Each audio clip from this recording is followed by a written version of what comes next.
Bon, excusez-moi pour cette interruption. Voilà, petit problème technique de mémoire.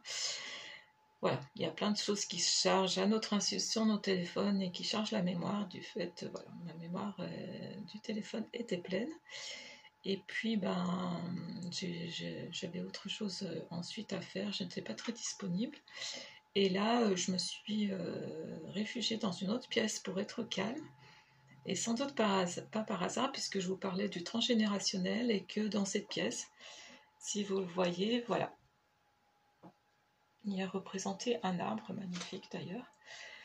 Voilà, et donc je reviens à cette partie transgénérationnelle des liens que nous avons dans notre arbre avec certains ancêtres.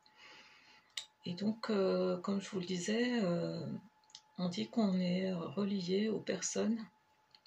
Enfin, il faut faire la recherche des personnes qui sont en lien avec nous à notre date de conception, à notre date de naissance ou même à notre fête, en regardant 7 jours avant, 7 jours après. Donc moi, il se trouve que dans mon arbre, j'ai 2 gisants, c'est-à-dire 2 décès qui correspondent à quelques jours près à la date de ma conception et l'autre à la date de ma naissance. Donc cet arrière-grand-père correspond à quelques jours près à la date de ma conception. Donc voilà.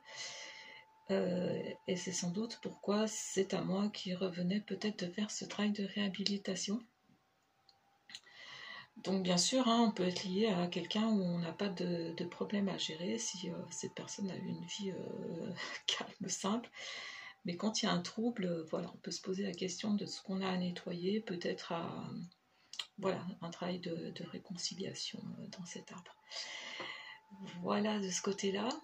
Et puis au-delà de ça, en travaillant sur cette vidéo, de ce que je voulais vous raconter, je me rends compte que voilà, dans la vie, il y a des vérités qui remontent à la surface, mais qu'à un temps T, c'est-à-dire quand les choses sont prêtes,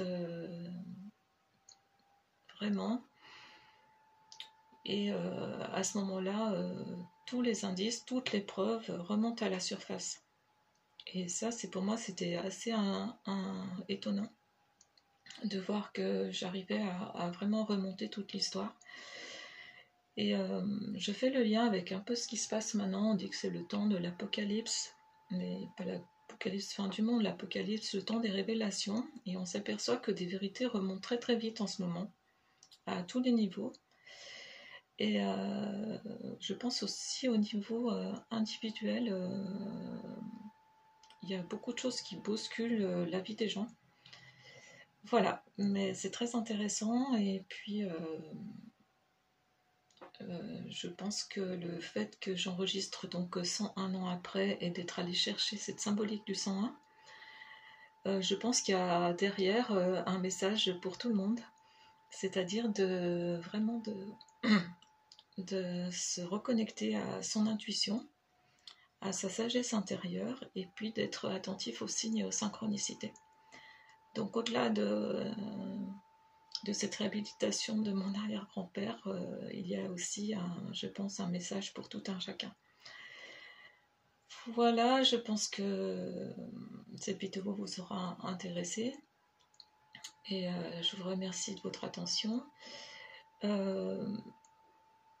D'habitude, je dis toujours que je ne sais pas s'il y aura une prochaine vidéo, mais là, en avançant, il me semble qu'il y en aura d'autres, toujours en fonction de mes ressentis et de choses que j'ai à transmettre, puisque je pense qu'il est important que chacun transmette ce qu'il a à transmettre, que ce soit des dons, des messages. Chacun a quelque chose à transmettre pour laisser sa trace dans ce monde, et puis pour aider aussi les autres. Voilà, je pense qu'à travers ce message, peut-être certains voilà, auront des intuitions, des messages ou des choses qui les interpellent. Je vous souhaite le meilleur et encore merci de votre bienveillance. Et puis n'hésitez pas, si vous voulez partager certaines de vos expériences, elles sont les bienvenues. Au revoir.